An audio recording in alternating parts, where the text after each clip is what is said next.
کہ ایک مرتبہ ہم اور نبی کریم صلی اللہ علیہ وسلم گھر میں تھے کہ کچھ بچیوں کا شور شرابہ سننے کو ملا، کچھ بچیاں باہر کھیل رہی تھی۔ اللہ کے نبی صلی اللہ علیہ وسلم باہر نکلے تو دیکھتے ہیں کہ ایک بچی ناچ رہی ہے، رقص کر رہی ہے۔ لہٰذا اللہ کے نبی صلی اللہ علیہ وسلم کو اچھا لگا، انہوں نے مجھے بھی بلایا۔ میں آ کر کے اللہ کے نبی کے کندھے پر اپنا یہ منہ لگا کر کے کھڑی ہو گئی۔ میں یہ سارا معاملہ دیکھ رہا تھا کہ ایک بچی ناچ رہی ہے، لیکن جیسے ہی حضرت عمر فاروق آئے ادھر سارے بچے بھاگ گئے، ناچنے والی چھوٹی بچی بھی بھاگ گئی۔ اس کے بعد اللہ کے نبی نے کہا کہ عمر آپ سے شیطان بھی ڈرتا ہے، شیطان آپ کو دیکھ کر کے اپنا راستہ بدل لیتا ہے۔ اسی طریقے کے تیسرا واقعہ بھی ملتا ہے کہ اللہ کے نبی صلی اللہ علیہ وسلم کسی جنگ سے واپس آ رہے تھے، کسی جنگ سے واپس آ رہے تھے۔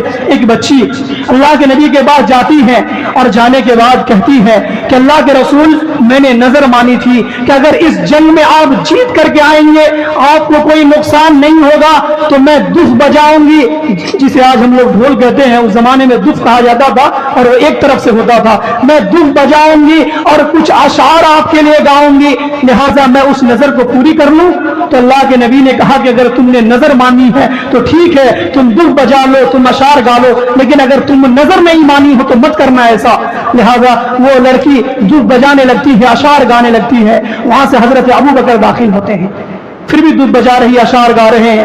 حضرت علی آتے ہیں، پھر بھی دف بجا رہی ہے، گا رہی ہے۔ حضرت عثمان غنی آتے ہیں، پھر بھی دف بجا رہی ہے، گا رہی ہے۔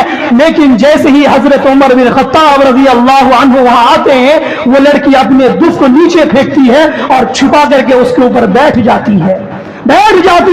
اس کے بعد اللہ کے نبی صلی اللہ علیہ وسلم کہتے ہیں کہ ان الشیطان لا یخاف یا عمر، کہ عمر شیطان بھی تم سے خوف کھاتا ہے، شیطان بھی تم سے ڈرتا ہے۔ یہ عمر فاروق کی جرأت تھی، یہ عمر فاروق کی بہادری تھی، یہ عمر فاروق کی شان تھا کہ ان سے شیطان ڈرا کرتا تھا۔ میرے بھائیوں نوجوانوں، ضرورت اس بات کی ہے کہ عمر فاروق جیسا جرأت پیدا کرو، عمر فاروق جیسا ایمان اپنے اندر پیدا کرو، دین کے معاملے میں سخت ہو جاؤ۔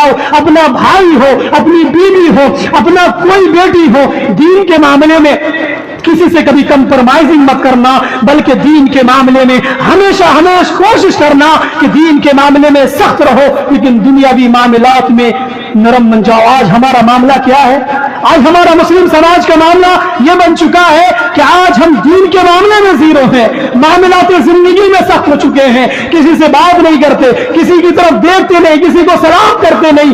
یہ دنیاوی معاملات ہمارے ساتھ ہیں۔ اسی کو جب نماز کے لیے کہیے تو 5 وقت نماز نہیں پڑھتا، نماز پڑھتا بھی ہے تو نماز کی دعائیں اس کو یاد نہیں ہے، لیکن ان کا دل دیکھو تو پتھر جیسا دل ہے، اس دل کی ضرورت نہیں ہے۔ اللہ کے رسول صلی اللہ علیہ وسلم فرماتے ہیں کہ ہمارے اس امت محمدیہ کے لیے سب سے زیادہ نرم دل اگر کسی کا تھا تو وہ ابو بکر صدیق کا تھا، اور اگر کسی کا سخت دل دین کے معاملے میں تھا تو وہ عمر فاروق کا تھا۔ عمر فاروق کا دین کے معاملے میں بہت زیادہ سختی کیا کرتے تھے، کبھی بھی دین کے معاملے میں انہوں نے کسی طریقے کا کوئی سمجھوتا نہیں کیا کرتے تھے۔ لہذا ضرورت اس بات کی ہے کہ عمر فاروق کی سیرت سے، عمر فاروق کی ان باتوں سے ہمیں اور آپ کو سیکھنے کی ضرورت ہے۔ آج ہمارا معاملہ برعکس ہو جاتا ہے، جب بیٹی کا مسئلہ آتا ہے ہم نرم پڑ جاتے ہیں، جب اپنے اولاد اپنے بیٹوں کا مسئلہ آ جاتا ہے تو ہم نرم پڑ جاتے ہیں۔ ضرورت اس کہ اللہ کے نبی صلی اللہ علیہ وسلم نے حضرت عمر بن خطاب کو اس دنیا کے اندر جنتی ہونے کے بشارت دیا تھا۔ لہذا ابو موسیٰ اشعری رضی اللہ عنہ کہتے ہیں کہ مدینہ کے کسی باغ میں میں اور رسول اللہ صلی اللہ علیہ وسلم تھے، لہذا کسی نے آ کر کے اللہ کے نبی سے ملاقات کرنے کی اجازت طلب کی تو اللہ کے نبی نے کہا کہ افتح لہو وبشرہ بالجنہ، کہ اس کے لیے دروازے کھول دو، وبشرہ بالجنہ، اور اسے جنت کی خوشخبری سنا دو۔ حضرت ابو موسیٰ اشعری کہتے ہیں میں نے دروازہ کھولا تو دیکھا کہ حضرت ابو بکر صدیق ہے، لہٰذا وہ حضرت ابو بکر صدیق اندر آ گئے۔ اس کے بعد پھر کسی نے دروازہ ٹھکٹھکایا، پھر کسی نے اللہ کے نبی سے ملاقات کرنے کی اجازت طلب کی تو اللہ کے نبی نے کہا افتح لہو وبشرہ بالجنہ، اس کے لیے دروازے کھول دو